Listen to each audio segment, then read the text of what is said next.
Hello, and welcome to the Small Business Sweet Spot. I'm your host, Barb Davids, and this show is dedicated to helping small business owners like you get more organic website traffic, and also to help create and distribute content and analyzing the numbers so that we can make better informed marketing decisions.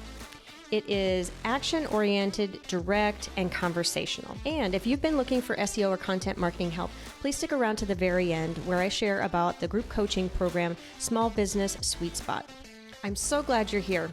Let's go. Welcome back to the Sweet Spot. I have a special guest this week, health consultant for entrepreneurs, Tanessa Shears. Thanks for joining me today, Tanessa. It's so good to see you. Hey, Barb, I'm excited to do this and catch up with you and share all the good stuff.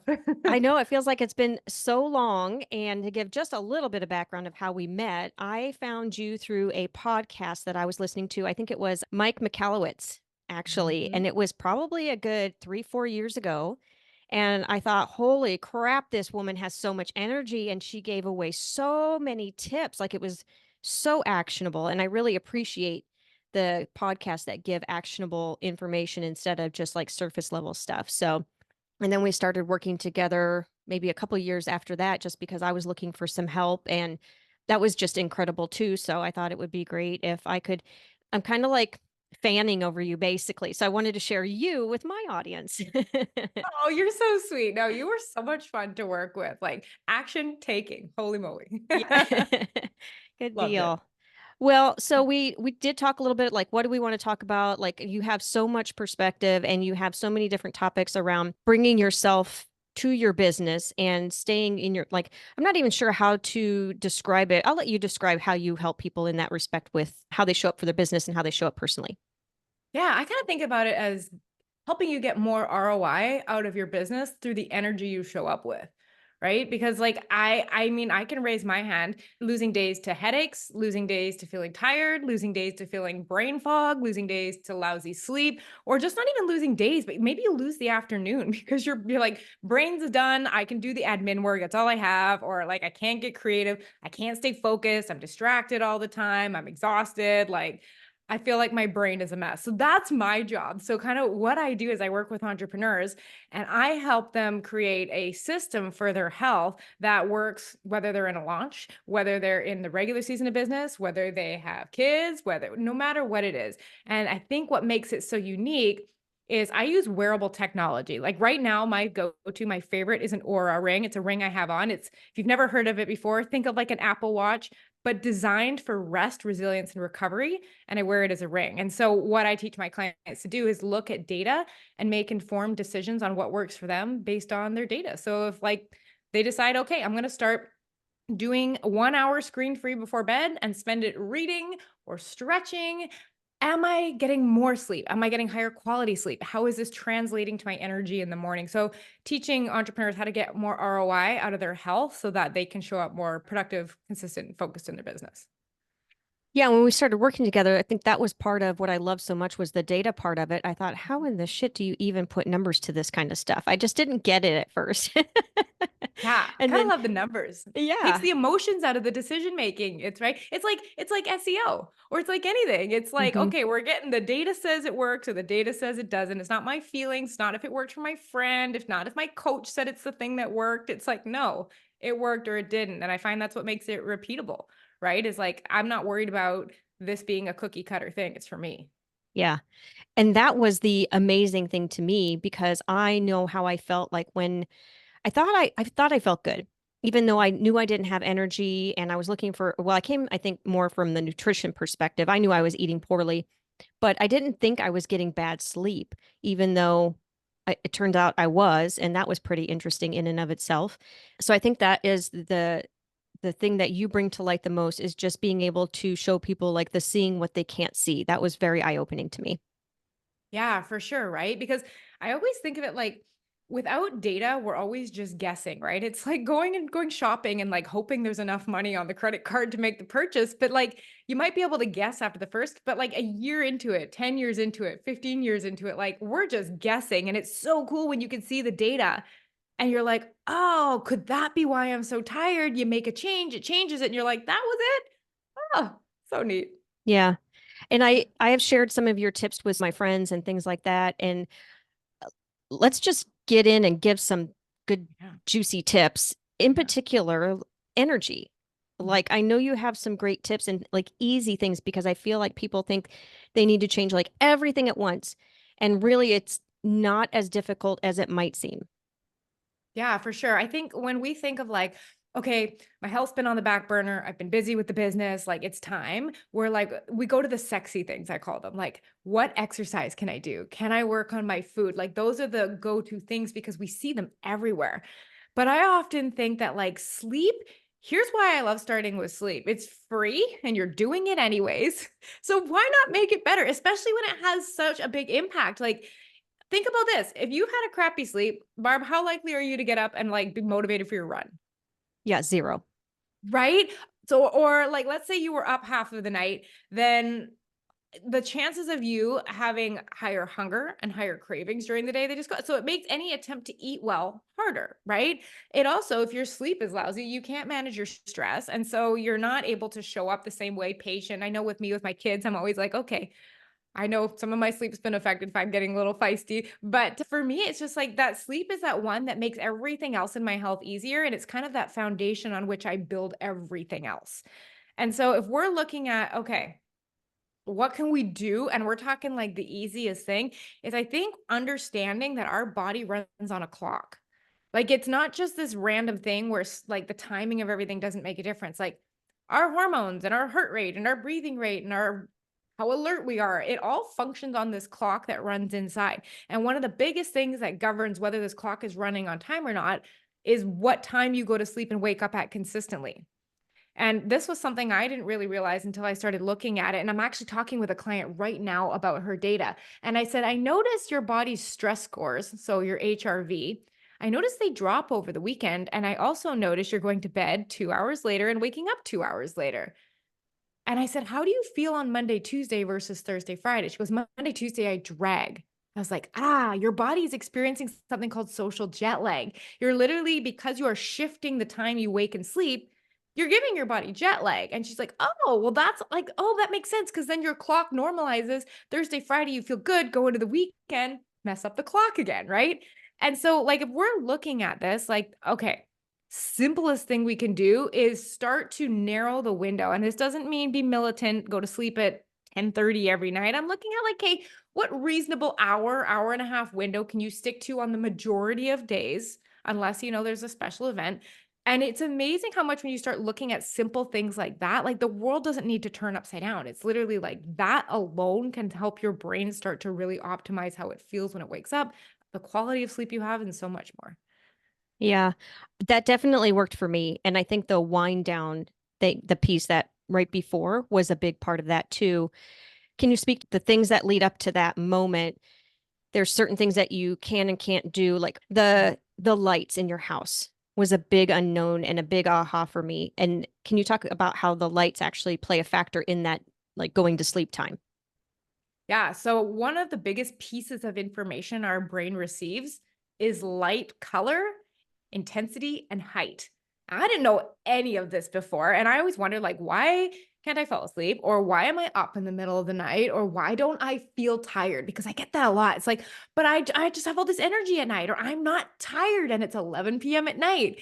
Well, when we start to look at what we're telling our brain without using our own brain, like what light is coming in, it starts to make sense. So think about this. If you are outside in the middle of the day, the light coming in is bright. Let's say even a cloudy day, bright, it's overhead and it's white and blue spectrum. That light enters your eyeballs and tells your brain it's the middle of the day. We shall produce no sleepy hormones and you should be alert. Great. So what do? We go into the evening and it's time for bed and we look at our screens, our phones, our computers, our tablets, and it's like 6 inches from our face on our phone, we're like blasting our eyeballs with this blue white light, essentially telling our brain, like, don't feel tired. Don't, whatever you do, don't feel tired. And we wonder, like, oh, why is my sleep feeling so funky? So, what I like to do is I like to create, I think of it as an indoor sunset in the house. So, picture like we have no electricity and the sun just naturally goes down. It gets low in the sky, it gets dim, and it changes red orange, right? That color change in light height and change in intensity tells our brain, night is coming. You should probably start producing some of that sleep hormone, melatonin, so that we can have a good sleep tonight. Maybe we'll lower the cortisol. Maybe we'll turn adrenaline off. Maybe we'll just wind down a little bit. And so I like to imitate this in my house, and it's really easy. The first thing is, if you're spending your evening under overhead lights, change it to table lamps. So I'm talking like pot lights on the ceiling, runner lights, bathroom vanity overhead lights. That bright overhead light is telling our brain it's day. So I switched to table lamps because A, they're lower, B, they're dimmer. And then what I do is you can switch to amber, orange, or red light bulbs. And so one set it, forget it hack. On my side of the bed, we have a red light bulb. On my husband's, it's a white light bulb. During the day, we use his. During the night, we use mine. And it's a really easy way to like cue your brain. It is time to wind down. That's good. I like that. I did feel a noticeable difference when I started doing that with my lamps and not having the overhead bedroom light on or the bathroom light on and just using the lamps. That was a big change. So what happens when, like right now I'm in Portland versus Vegas, and there's a considerable difference in the time when the sun goes down? And I do use a mask, but is there something with like when it goes down or starts to go down after when you are, quote, scheduled to go to sleep or start winding down? Yeah, that's my problem. In our house, like I am a super early bird. I'm in bed by 8, asleep by 8:45 or 9. And I remember you were a really early sleeper too. Are you still an early sleeper? I used to be. I kind of moved it a little bit after some back and forth Yeah. experimentation, thanks to you. So now I'm in bed well, I go to sleep at 8 or 9, but that's my wind down. And then I go to sleep at 10. And then I'm up at 5 now instead of 4. Oh, yes, you're right. And that's another thing. Like experimentation, this should all be fun. Hmm. And it's always an experiment. And there's going to be different stages in life. There's going to be different stages in your business, whether you have kids, whether you don't. Like all of these things are going to affect what life looks like right now. Like I'm going to tell you, before kids, I went to bed at 11. Mm. Now with a 2 and a 4-year-old, I'm asleep by like 8:45 or 9. I put them down and I go right to sleep next.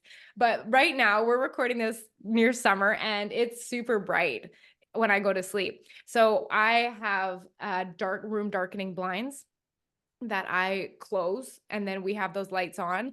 The other thing that you can do is, if we're trying to initiate wind down and it's still light out till 9:30 or 10, what I will do is I have red tinted glasses that I will put on, and they make everything red. And Hmm. this will cue my brain. So let's say, even if you're like traveling, for example, you're like, I don't have all my gear, I don't have my curtains, my stuff like this. You can just pop one of those red glasses on. And I mean, you can get reasonably priced ones on Amazon. You can get more expensive ones off companies like True Dark, and I don't know if it's Raw or RA Optics. But these glasses are great to use, especially, yeah, if you don't have your light bulbs with you and you're on the run, but just red glasses, they'll tint everything you see red. It looks like you're on Mars, and they work wonderful. I'm going to take note of that because since I started the digital nomading, I knew I couldn't do the red light lamps unless I wanted to just take a bulb with me everywhere I went, which I could do. Oh, I know. When we went on our 2-month trip to Panama, the first thing I was packing is like my sleep kit. I was like my magnesium, my sleep mask, my tire bomb, all of that kind of stuff. I actually found, it was a company that I did a brief partnership with a couple of years ago. And this might be, if you travel a lot, they have this curtain it's called a sleep out. I think it's called sleep out curtain. Hmm. And it's a blackout blind with suction cups on it that will go over the window and black out any room you're in. Because Airbnbs, if you have an Airbnb, please put blackout curtains in there. There are some people who love their sleep, but these things, we've taken them with us and pop them up, especially if you're in an east-facing room. They're excellent. I am so amazed at what people create. Like that is an amazing product. Who would think that's just so Yeah. incredibly brilliant? Well, and they're good, especially because like if we have with our kids, if it's not dark, they're not sleeping. Mm, Like that is such a potent cure for them that we quickly realize, like, if we don't solve this problem, we're not getting any alone time anymore. So hmm. Yeah. Outside of sleep, what do you think is another thing that really affects the energy of a small business owner? yeah, I would start looking at things like blood sugar. And blood sugar was something, when I first heard about it, I was like, I don't have diabetes. That doesn't apply to me. But not really recognizing that when we eat food, specifically foods that are higher in carbohydrate. Nothing wrong with carbohydrates, it's just a fact. Your blood sugar will increase. And it's not that that is the problem. It's the fact that it shoots up and then falls down and then shoots up and then falls down. And there are certain things we eat that cause it to spike higher than other things. And so that spike, think of it like a roller coaster. What goes up comes down. So often, if I have clients that are like, man, I crash in the afternoon, and I look at what they're eating, it's usually like, oh, I have toast and jam and a fruit yogurt and a banana. And then for lunch, I had a sandwich, which I mean, on the surface, that might be fine for some people, but that could cause quite an issue in terms of blood sugar. And so when we start to look at that, I've had many clients who have wiped out afternoon crashes just by stabilizing their blood sugar. Easy way to do that. Whenever you eat a food, I say don't eat naked carbohydrates. Naked carbohydrates are carbohydrates by themselves. A banana by itself, pasta and bread with tomato sauce, all carbohydrate. How you can mitigate that is really simple. Don't eat it naked. So that means eat it with a protein, like it's like a jacket, put some clothes on it. Eat it with some fat or eat it with fiber. And these things all help to slow how fast that blood sugar hits our system so that we're not getting that dramatic spike and the drop. We want things steady, smooth energy. So that's kind of where I start looking is like, what are our meals, specifically the meals that are like in time where we're working? So for example, if I'm working, let's say 8 to 2, and breakfast falls right before that and lunch falls in that, I'm not going to choose something that's going to leave my brain in like a low energy slump after. We know that feeling. So I'm thinking like, how can I get vegetables, protein, and fat during these? And then I might leave, let's say if we wanted to have pizza that day, which happens on occasion at our house, it'll go in the evening because like, I mean, it's going to affect my sleep, but I'd rather have it not affect my work during the day. So I'm always just looking at how can what I eat affect my brain's clarity during the day. That was one of the biggest things I had as a takeaway with you because of my nutrition. And I started just getting disgusted at myself that I was eating Starburst for breakfast. I remember that. It's Yeah. so bad. Yeah. Because it gives you the quick energy, right? Yeah. Theoretically, it feels like it's like a cup of coffee. It Yeah. gives you the boost, but then our brains don't connect like, oh, that's why I crash. Mm-hmm. And every Mhm. afternoon, I would just be so tired. And now it's not that I do it every day, but I'm much more consistent than I ever was before since we worked together. And that was one of the things was not having that crash in the afternoon as bad as it was. I don't have to take a nap, which is great. I think that so is that all it needs to be is watching that sugar to protein ratio in terms of the crash in the afternoon, or is that something different? I think that's a big part of it. I mean, there are a lot of other inflammatory components to food if you really walk down that path. So, Mm. for example, there are certain oils that are inflammatory to our brain, right? Which can lead to a lot of just overall brain fog. And so, we're looking at things like if you flip over a label and you see canola oil on there, or you see soybean oil, or you see vegetable oil, or like there's a lot of oils that will cause your brain to be, remember, think about this. Everything you put in your mouth gets created, your body gets created by that. And if you put these highly inflammatory oils in your body on a regular basis, your body becomes built of that. And we wonder why like this power grid of cells in our brain doesn't communicate effectively anymore. Well, it's because it's made with poor wires, right? And so I always like to think like, okay, well, I'm just making sure I'm eating as many whole foods as I can. And the nice thing about that is not only does it eliminate a lot of the processed element, but in general, it's easier to have stable blood sugar with whole foods. And simple thing, look at your plate. How much of that meal came from the ground? It was a plant, or it had a mother. It was an animal. Because generally those things are whole foods and are not going to have either the canola oils and the processed ingredients in them. And they're also going to be more stable on blood sugar because they're plants. They came with fiber. It's a protein. It's a fat, like with avocado, right? When people come to you, what do you think are the top one or two things outside of sleep and Mhm. food have that effect on how we show up for our business? I think it's stress. Mm. And I know that feels like a cliche thing to say, and a lot of us are like, "Oh, yeah, yeah, yeah, it's fine." And I think it's one of those things that we don't really recognize how much of a negative effect it's having on us. And it'll start with like, I've had clients be like, I get sick all the time. I get colds all the time. And it's like, just like, oh, your immune system is being suppressed. That's interesting.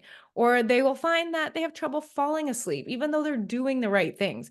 waking up at 3:32 a.m. or some oddly specific time every single night, right? They feel like their nervous system is a bit on edge. And this can be like so detrimental to our resilience, right? And our ability to pick ourselves back up, start again when you just feel very stressed out, right? And on Mm. top of that, it makes it very hard to keep your energy up, which then affects your ability to show up to work. It affects your ability to do your exercise, right? And so I think there's like a lot we can do with that. And I think part of it, I mean, there's the obvious ones we could talk about, which is like there's breathing and there's time stretching and all this kind of stuff and taking care of your sleep. But I think it really comes to this conversation we have in our head around productivity. This has to be done. I'm feeling behind. I'm not good enough if I don't achieve this. People will think this, and this insane pressure we put on ourselves to get to this end point so that we can finally feel this certain thing. But in the meantime, we're just going to be overstressed. Like, I'm not doing enough. It's not fast enough. I'm behind, this whole thing. So I think it's really that portion we don't address. Like, you can do all the breath work in the world, but if you're sitting there in your head being like, you're always behind, this is never enough, you're never going to get anywhere, like, that is really hard to compete with, right? Yeah. And the breath work that you mentioned, I listened to a podcast of yours and you had a really great perspective on for those who want to meditate but can't meditate for whatever their reason may be. It was That's the little things like enjoying the one oh, thing, like yeah. little thing. I think it was movement, walking the dog, or listening to a podcast, like doing one thing and just focusing Yeah. on that one thing.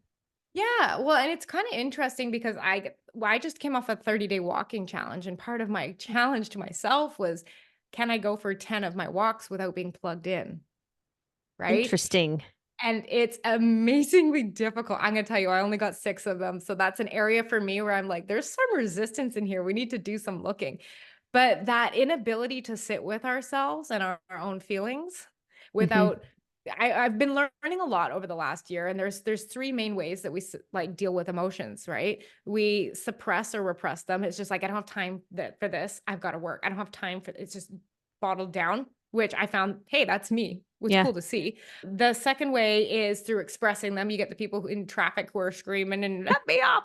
And then there's the third option of people that escape. And this is common too. And I can see myself in this. It's like you're stressed, you're bored, you are overwhelmed, you got stuff to do. So you escape through scrolling. Like how many times have we been like, oh, I just lost like 30 minutes to scrolling, and you're aware of it, but also know it's because you've been feeling anxious or Mm. stressed out or you're just bored. And I mean, we do it. Everyone has their different things. Some people turn to food. Some people overwork, right? Like, I have Hmm. so many clients who we have to peel weekend work from their grip. And it's like, well, right? I mean, there's a lot of us, and it's like, but I like my job. And Hmm. I mean, it's fun and I do it anyways. And I have the time, so I will. And not really, I think, fully recognizing that sometimes that comes at the expense of a life outside. And it's because, like, I don't know many entrepreneurs with hobbies. For real, like, our hobbies are our businesses and we do it for fun. That But is then a we great point. Yeah. right? But then, like, I want to have other things outside. Like, the whole reason I run the business is for the freedom to do what I want. But if I'm not, there's what is it that I want? And Hmm. so for me, it's been like I've been calling this the summer of me. Like, I'm learning acro yoga, I'm starting to paint again, like all these things, because I'm like, I really want to make sure I'm enjoying life, being in one place, not spending it distracting myself, but like, what would I do with my time that just feels fun and is not a productive use of time? Tell you, Hmm. paint by numbers, not a productive use of time once you're done that. And like, really having to get over that of like reading a fiction book. There's nothing productive about that. And getting comfortable with it being okay that not everything has to create a result. Hmm. I am working through that exact same thing. And especially with the digital nomad, that was the whole point of this was to be able to work anytime, work anywhere, still spend time with friends and family. It's getting easier. Like I went to a baseball game and didn't think about work. Well, I can't say didn't. I most of the time didn't think about work. I had to actively tell myself it's okay that I'm here. It's okay that I'm not working at the moment. And the sitting with myself, like you were doing the walking challenge without your phone or without listening to something being plugged in, I'm just now starting to work doing that while I'm getting ready in the morning. I would always listen to podcasts and then I'd get an idea and have to do something. And then all of a sudden I'm doing scrolling and like it would just lead to one thing or another. And what would normally take me 45 minutes to get ready has now taken me like an hour and a half and 2 hours. So I can relate to that a lot. Oh, well, that's so interesting because, like, I think even having the awareness to pay attention to these things is new for a lot of people. And I know, like, hmm it's funny you said the morning one, and I had to, like, I was on a drive yesterday, and in the morning this morning, I had to go silent because I noticed myself adding to my mental project list and feeling overwhelmed every morning. I was like, "That's a good idea." I didn't stop like what you did. I'm just like mentally like, "I need to do that. I haven't done that yet. I should probably do that." Why? Like all hmm these, like it became just like this self-flagellation of like a list of things that's like, let's go. What are you doing? And I'm like, no, no, no. I'm blow Right. drying my hair. That's all I need to be doing right now. Exactly, exactly. Yeah. So, oh, that's such good stuff. All Yeah. right, let's wrap up. I'm going to ask you what you would say. I mean, we talked about so much good stuff here, and I even have a takeaway just to be more mindful with the sitting in silence and maybe even doing a Mhm. walk unplugged, like with my dog or something like that. What do you, that was my takeaway from today's Yeah. episode. What do you hope that a listener would, the one thing that they walk away with from this one? I think it is what we briefly touched on is that experimenter's mindset. I think a lot of us harbor a bit of like a perfectionist, like to do it all, like to be successful at it all, like everything to work. And so we sit down and we're like, okay, this is it. Let's take care of our health. We're going to go to sleep. We're not going to eat sugar. We're going to start working out. We're going to do all of these things, the yoga, the bath, the meditation. And we get completely overwhelmed and we quit it all. And we're like, what's wrong with me? Why can't I do this? And so my invitation or takeaway would be like, instead of listening to this episode and been like, oh, yeah, the blood sugar thing, probably the seed oils too. Oh my gosh, I'm going to bed at a different time. I can don't take this as an opportunity to overwhelm yourself. Instead, think of it like you just came to a buffet at a wedding. You came up, you're going to grab one thing you like, you're going to go and you're going to apply it. And then if you want more, you come back and you take another thing. And this layering approach of getting good at one thing before feeling that need that is just created from a thought in our brain that is saying we're not enough, it's not enough, it has to happen faster. What if you literally just did one thing at a time until you felt good at it and added it? Experiment, have fun, one thing at a time with the goal of sustainability, not the goal of transformation in a week. Perfect. I love that one. I'm going to take that one too. I'm just kidding. I'm just going to walk away. All right. Well, let's have you share with the listeners where they can find you because I know that somebody's going to want to work with you. Yeah. So if you heard like literally any hack today, I guarantee I've done a whole podcast episode on it. And I love to go deep how it applies to your business. So my podcast, the Becoming Limitless podcast, is an awesome resource for entrepreneurs who want that energy and focus, a little bit of tech in there, biohacking, all of that kind of stuff. But otherwise, a really good resource. I have an entrepreneur's playbook and it's called 12 Ways to Biohack Your Energy. I've taken 12 hacks that work really well. Like I talk about things like getting blackout blinds. We alluded to that a little bit and getting the room nice and dark. I talk about blood sugar. So all of the things that have had the biggest impact with myself and clients, put it in a playbook. It'll help you with your energy, productive mornings, and all of that. You can find it on my website at tanessashears.com. Little freebies tab at the top, biohacking playbook. It'll be good to go. It'll be a great resource. Awesome. And I'll be sure to put all the links in the show notes as well. Thank you so much for doing this today. I really appreciate it. Yeah, Barb, it was a great conversation. Thank you for having me on. Thanks. And that wraps up this week's episode for helping your business thrive online. We'll see you in the next sweet spot. Cheers. Thank you for sticking around. I hope you enjoyed the episode. If you're looking for SEO and content marketing help, consider joining the Small Business Sweet Spot. It's a group coaching program where you can get answers to your questions about your business directly and clarity around the marketing strategies that you would like to implement in your business. You can find all kinds of information at compassdigitalstrategies.com. And if you like the episode, please tell a friend. Cheers.